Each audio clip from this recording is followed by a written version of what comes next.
Tayo ay nag-aabang muling pagkabuhay ni Kristo. Ang gabi ito, ang pinakadakila at pinakabanal sa lahat ng gabi.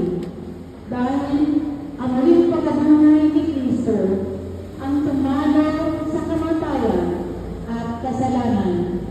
Ang muling pagkabuhay ang humago sa atin para maging anak ng Diyos at kapatid ni Jesus. May apat na yugto ang ating pagdiriwang. Una, ang pagpaparangal sa ilaw, kung kailan sisisihan ang kabilang pangpaswa na simbolo ni Kristo na liwanag ng mundo. Ikalawa, ang pagpapahayag ng salita ng Diyos. Dito natin maririnig ang kwento ng kasaysayan ng paglikha at pagliligtas ng Diyos. Ang pakinabang sa kanyang pananaig sa kababayan at pamumuhay sa piling niya at ang amang may kapal.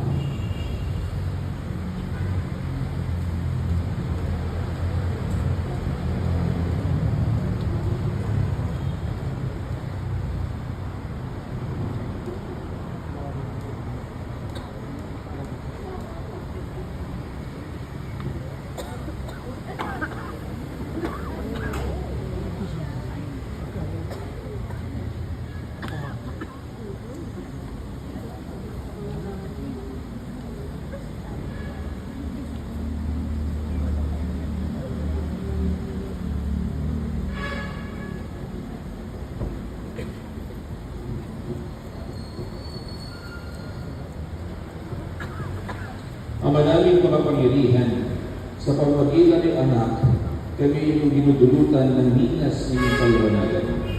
Ang bagong dinas na ito ay yung gawing banal at ipagkaloob mong kami paglilingin itong aming pagdiriwang upang makasakit kami may dalisay na kalooban sa walang awil na kaliwanagan. Sa pamamagitan ng Yesu Kristo, kasama ng Espiritu Santo, magpasawala hanggan. Amen.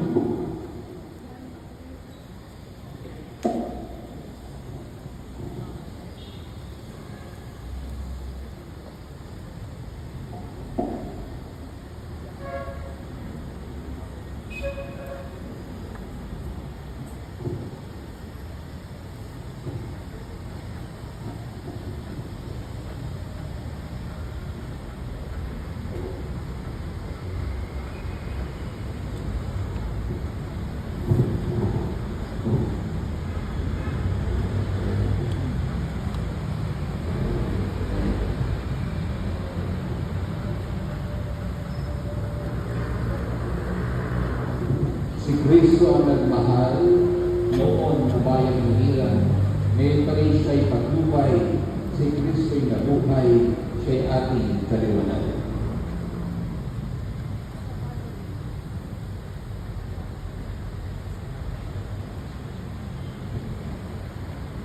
Si Kristo ang nagmamahal, simula pa noong araw, bukas natin siya'y hantungan, si Kristo'y nabuhay, siya'y ating kaliwanagan.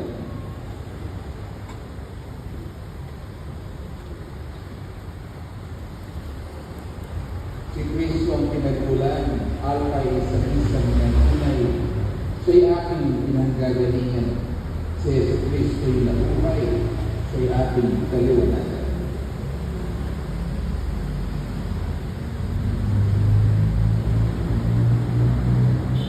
Si Kristo ang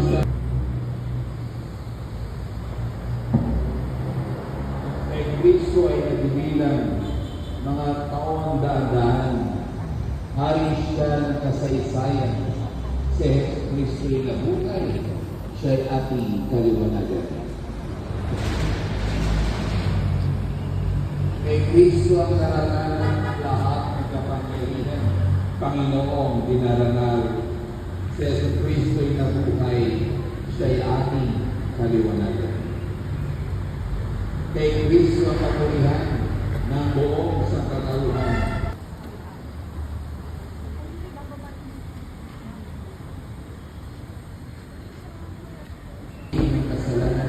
Sa puso natin isipan, si Yesu Kristo'y nabuhay, siya'y ating kaliwanagan.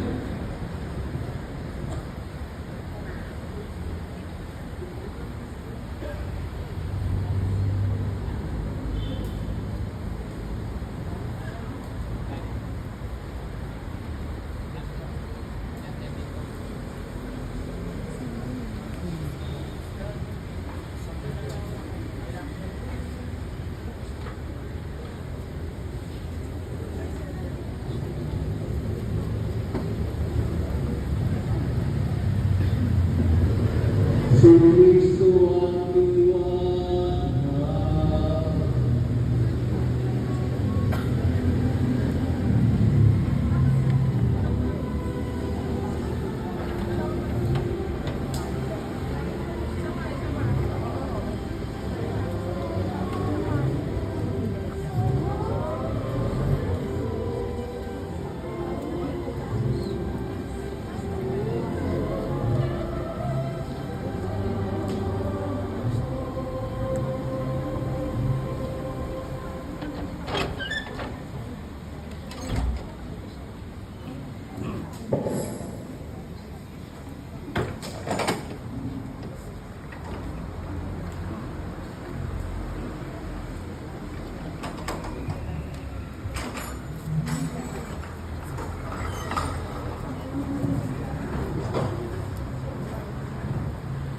Mauuna kung papasok ang mga tao, hindi na pumasok.